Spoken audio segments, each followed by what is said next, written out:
Do you know how like sometimes straight people are like, I'm not gay? It's like, I would never want you to think I was straight.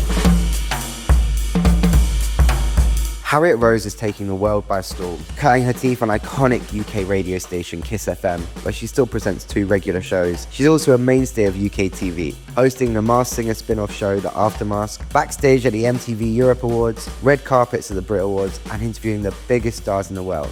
She also runs queer club night Gay For You and is a loud and proud advocate for people with ADHD. She's also a massive lesbian. Hello, welcome to Ralph and Friends. I'm not Ralph, this is Harriet Rose. Hi, I'm not Ralph either. Thanks for joining me at the karaoke hole. What do you want to talk about? I want to talk about being gay for you. Are you? And that is... For me? Yeah. Or for you? I'm gay for you all. Thank you. I created a lesbian pop night called Gay For You. And I wanted to talk about the concept of gay for you because basically I kind of am subverting the use of that sentence because a lot of like straight girls used to say, oh my God, I'm so gay for you. Yeah. And I also used to maybe think it before I realised I was a lesbian. And so it's like an LGBTQ plus friendly event where everyone's welcome, even straight people can come, respectful straight people. Because I feel like there's not enough gay nights which are pop focused. No. There is a lot of male leaning gay nights that are pop focused, but I wanted to create a femme leaning one. First night we did one, we did it actually round the corner from here at Vogue Fabrics. Oh, it's a wonderful venue and it was such a beautiful night. But it was just people dancing, being queer and looking so safe. Like I've never seen people seem like they're so safe. Does that make sense? Yeah. Some of my best friends are men. Some of my best friends are straight. I wanted to create a place where everyone could be because I know that my friends can come into a queer environment and be safe. Yeah. So I wanted to also make sure that it was a space for everybody in that sense. Like a lot of lesbian nights, for example, understandably are women only, but I didn't want that. I wanted it to be for everyone, respectfully noting that it's a queer safe space. Like I'm quite lucky in that I've had this like amazing, not to brag, like this amazing queer family around me for like That's forever. not bragging, babe. That's bragging. just lovely. I'm really just happy for nice. you. But I know that people in my life haven't had that and they've kind of maybe they've come to the city for university or whatever and particularly queer women where there's a queer women's night and it's women only but most of their friends are straight men. How do you go to that? How do you, because like I'm not going to walk into a club night by myself. But what I wanted to do was create a place where you could do that and it's really easy. And I had a girl come all the way from Birmingham on her own and she wasn't drinking or anything and she just came and like met people there. You want to make it an environment where you would want to walk in on your own because that is intimidating. Yeah, But I think when you're playing like Bewitched, it's very hard to be intimidated, you know? It is, yeah. Where can people go to find more information about the club night, about the community around it? You can follow me on Instagram. I am Harriet Rose. And you can follow our Instagram page, which is at gayforyou_BBY, like BB. Gay for you, baby. And that's because someone had at Gay For You and truly hasn't used the account since 2011. To you, I say, delete the account. Yeah, club nights are one very, very specific and integral part of queerness, particularly in like cities like London. But Save British nightlife. true. Save venues like the karaoke hole. What I find so refreshing about you is your commitment to putting that queer joy in places that maybe like it's not like so often found, right? Oh, thank you. Like planting it on ITV and being like, this is camp. We're having a camp all time. Do you know how like sometimes straight people are like, I'm not gay? It's like, I would never want you to think I was straight. Like, so I have to talk about it just in case you might for a second be like, oh, I wonder if she's got a boy. No.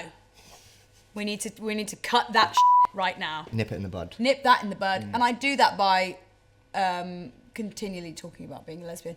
But no, on a more serious note, I didn't know I was gay because I didn't see it. I didn't see other people that looked like me. I didn't relate to anyone. And so it's really important to me to be somebody relatable because I'm just a normal girl who likes doing puzzles and sits at home watching crime documentaries and eating ham sandwiches. And if I am a bit like you and you don't know if you're gay, maybe you will after seeing me. Yeah. You know? Ham sandwich is the gateway drug to to gays. Truly, I am obsessed with ham and cheese, to be specific, sandwiches, like in a way that is uncomfortable for other people. I've been vegetarian-ish for 60 years? How old are you? 60 years. I'm actually 904. Yeah. No, for 16 years. Ham is the one. Ham is the one that I've just been craving for the last year. I've been craving it so much I've now had to start eating fish. Like there's something going on in my body that tells me I don't know how we've got here. This is going to be really good on the go. I feel like we're in therapy right now because I need to speak about why ham makes you think of fish. Okay, so I think it's more, I was like, what's my body telling me? Maybe you're a lesbian. I haven't thought that, actually. Finally. You want to swap sausage for fish? I'd love to do drag. Would you? I've just thought that now. What kind of drag? Because I've done drag kinging. Yeah, I've got friends who are cis women who are drag queens. So we're doing that. What would be your drag name? It's got to be something about having big tits, I think. And I'll tell you why. Because my mum has big tits and she didn't pass them on and I'm a bit bitter about it. Would you go full? Yeah. Out here? Give me that. Okay, what Give me else? that. What would I call myself? Yeah. Tits ahoy, perhaps, because I'm kind of a sailor in many past lives. Booberang. Like boomerang, but boobs. And what it means is I've got big boobs, but also I keep coming back even if you don't want me to. Should we talk about ADHD? Because I feel like we've very much given that. Yeah.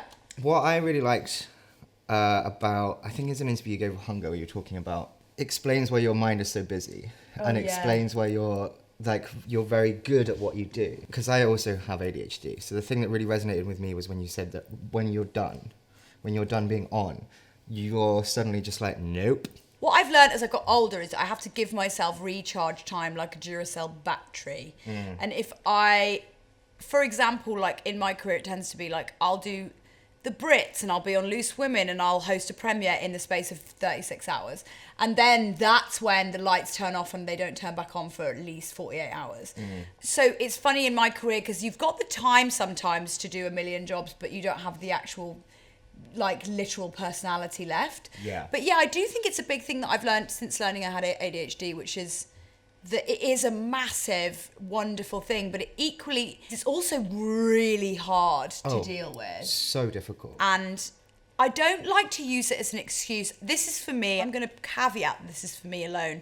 But I think it's easy to go, I did that because I have ADHD, or I can't do that because I have ADHD. And it's a reason for behaviour, but it's not an excuse. I've got bipolar, I've got ADHD. When I was diagnosed with each of those separately, it was a relief. I felt it rushed you because I was just like, oh, I'm not a f***up. There you go. Right? That's what getting diagnosed is exactly that. And I'm so glad you had that reaction because it's exactly that. It's reassurance that nothing's wrong with you. Yeah, you're just different to other people. And I think that's what people need to understand on the other side of neurodiversity. Those who aren't neurodiverse need to understand that we do need to talk about it and we do need to tell people and express it and also know it ourselves, because I didn't get diagnosed until I was 32. And so for the whole of my life, I thought there was genuinely something really wrong with me. I went to school and I said, why is everything else going so slow and my brain is going so fast, it's going faster than everyone else, I don't understand, it's making me so stressed. And they literally looked at me like I was crazy. Some people will be like, it's my superpower. And I think it makes me, but it also makes things a lot harder. I hate both sides of it. The toxic positivity and the toxic negativity. It's I like having it, but then there are times when I sit there and go, oh my God, this is so difficult, and it makes relationships really hard. It makes friendships more difficult. The decision to be really open in the line of work that you're in, was it something you worried about? Yeah, definitely. With ADHD, I definitely had a more negative opinion of it before I knew really what it was. And I think we just need to all really get used to the idea that it's okay for people to understand their differences and harness them. I think there's a big narrative right now of, oh, well, everyone's got ADHD. And it's yeah, maybe. And maybe they need help. Maybe they need to learn how to navigate it so that they aren't impacted by the fact that they have ADHD. But also, for me, it's a subtle approach. I've always found that when I scream at people who don't have the same opinions as me, nothing changes. There are people on this earth that they're here to make beautiful, wonderful political stances and changes. I'm not that girl. I'm the girl that's here to make you laugh and change your opinion, hopefully. I am really keen to bring the lol back into lolitics. Yeah.